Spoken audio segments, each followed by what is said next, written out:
my heart, catch my heart, baby. Da da da da da da da da da da da da da, baby. Da da da da da da da da da da da da. Assalamualaikum warahmatullahi wabarakatuh. Perkenalkan, nama saya Nuha Naila dengan NIM 142555663. Di sini saya akan melaporkan terkait tugas K3. Saya memilih sektor jasa atau perbaikan, yakni dengan sasaran pekerja laundry kiloan. Di sekitar kampus pasti banyak laundry kiloan, dan pekerjaan ini punya banyak risiko K3 tersembunyi yang jarang disadari oleh pekerjanya. Setelah menemukan sasarannya, kita ambil masalah dan prioritasnya. Masalah pertama itu kimia, itu penyebab pewangi ataupun sabun yang terus-menerus dihirup dan dapat mengganggu pernapasan. Yang kedua, ergonomi, karena pekerja sering membungkuk atau berdiri terlalu lama saat menyetrika dan mengangkat beban berat. Yang ketiga, ada masalah fisik, yaitu karena tekanan panas atau heat stress karena setrika uap maupun mesin pengering. Lalu kita ambil prioritas masalahnya yang kedua, yakni masalah ergonomi. Alasannya karena pekerja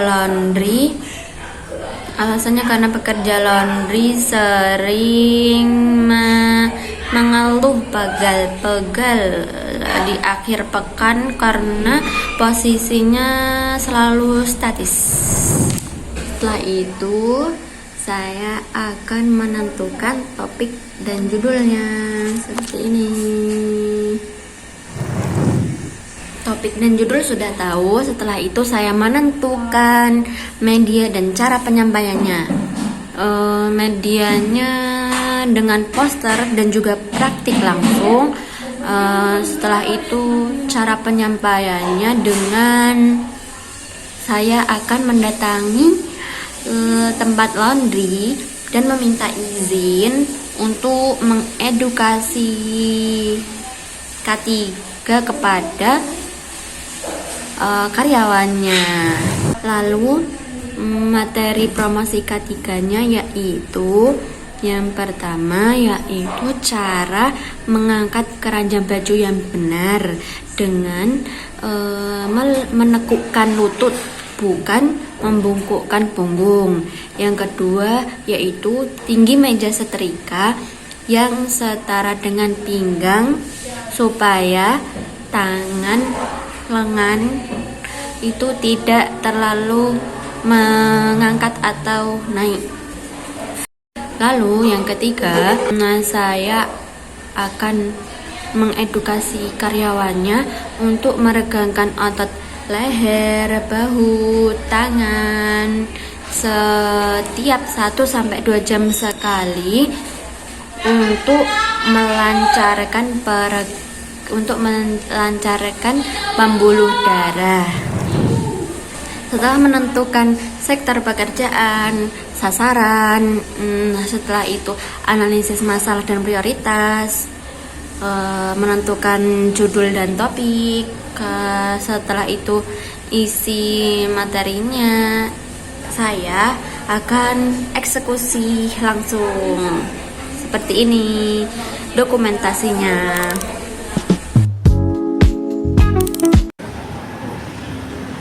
Perkenalkan, saya Nina mahasiswa semester 2 dari kampus Kementerian Perdagangan. Di sini saya mengedukasikan tentang ekonomi kerja laundry kiloan. Di sini ibu kalau bisa pulang kerja sering capek-capek ya? Iya, karena kan kalau di laundry itu sebenarnya kalau untuk yang lainnya sih nggak capek, cuman kalau capeknya hanya pengantaran menjemput sama kalau nyetrika kan berdiri terus, jadinya cukup capek kan.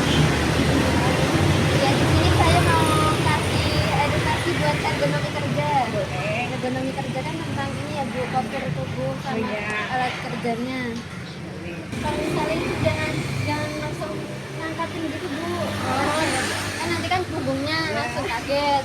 Nah bisa tuh diancang-ancang dulu dari duduk. Diancang. Bu kalau nyetrika juga mejanya gimana Bu?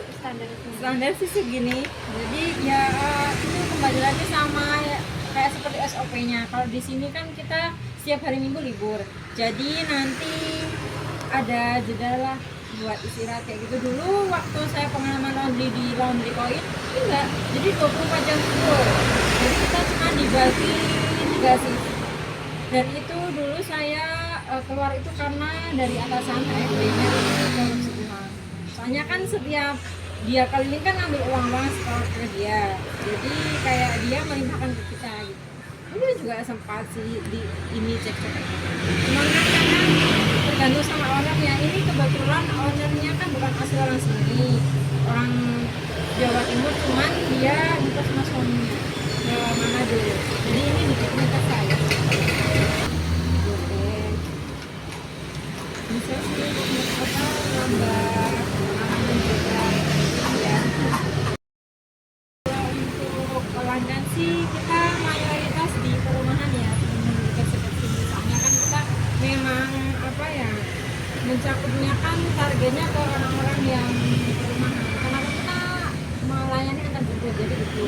Mungkin kalau dulu waktu saya di Koin kan anak-anak kampus, jadi itu. Pas waktu saya pindah ke Sewon juga itu malah sebenarnya pengalamannya lebih apa ya, sebenarnya lebih banyak lagi karena di sana dulu kebetulan teman saya memang bermasalah.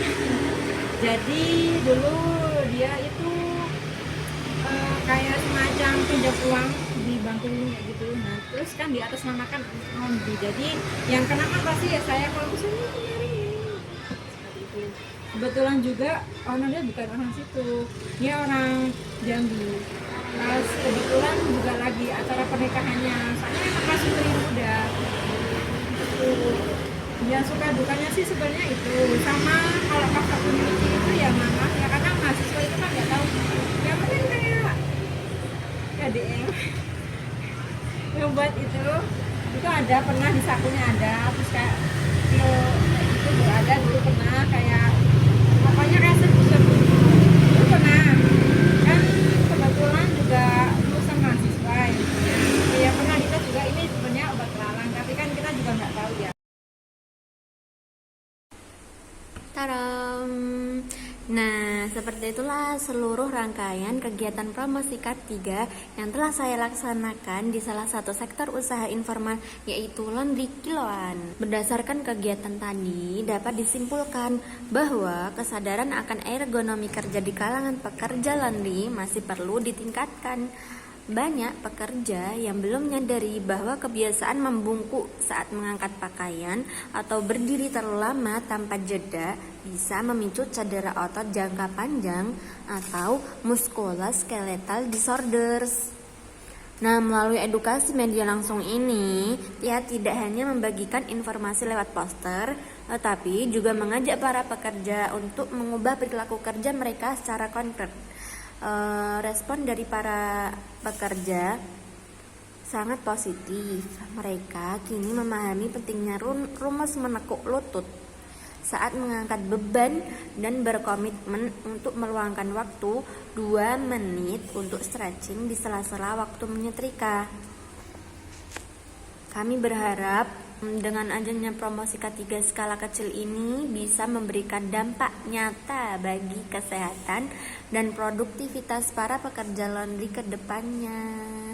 Setelah itu, kesimpulan dari pekerjanya adalah dari hasil diskusi langsung, para pekerja laundry mengaku baru mengetahui bahwa keluhan sakit pinggang dan leher yang kaku setelah mereka rasakan setiap hari adalah akibat dari posisi kerja yang salah, yaitu tidak ergonomis, dan pekerja merasa terbantu dengan adanya edukasi ini, terutama materi teknik mengangkat beban yang benar dan gerakan peregangan sederhana yang ternyata sangat mudah mereka praktikkan langsung di sela waktu menyetrika.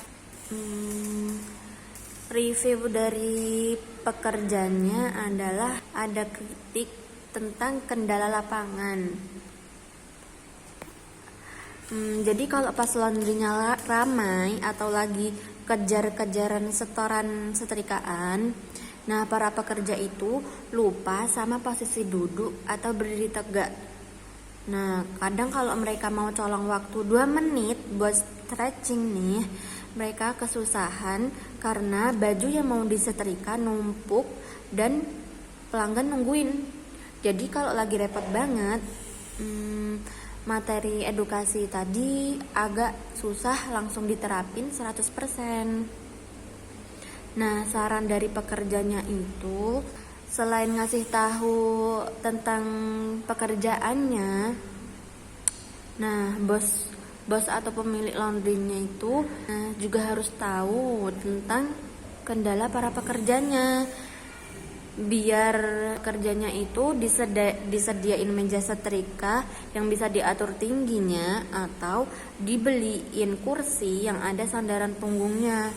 Jadi kata pekerja laundrynya, kalau alat kerjanya diganti yang lebih bagus, mungkin para pekerjanya juga pasti otomatis lebih nyaman dan gak gampang pegal.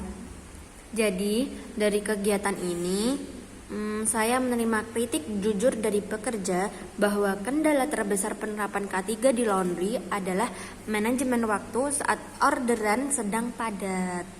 Dan pekerja juga memberikan saran agar edukasi K3 ke depannya juga menyasar ke pemilik usaha, supaya ada perbaikan fasilitas kerja seperti meja dan kursi yang lebih ergonomis.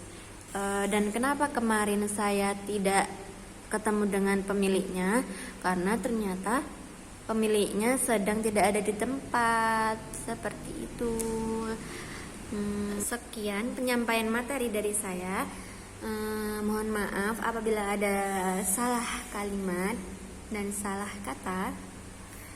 Saya Nuhanaila dengan NIM 14125563 pamit undur diri. Kuliah lancar, kerja aman, pinggang sehat. Salam K3. Wassalamualaikum warahmatullahi wabarakatuh.